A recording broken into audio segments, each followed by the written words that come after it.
আমার শখের মানুষটি আমার কাছে একজোড়া চুড়ি আবদার করেছে। তো ভাবলাম আমি যেহেতু টুকটাক ক্রাফটিংয়ের কাজ পারি, তাহলে নিজেই তাকে চুড়ি বানিয়ে দিয়ে সারপ্রাইজ করব। তো যেই ভাবা সেই কাজ, বসে পড়লাম চুড়ি বানাতে।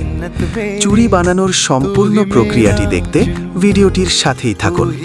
ভিডিওটি ভালো লাগলে একটি লাইক দিবেন এবং চ্যানেলটি সাবস্ক্রাইব করতে ভুলবেন না যেন।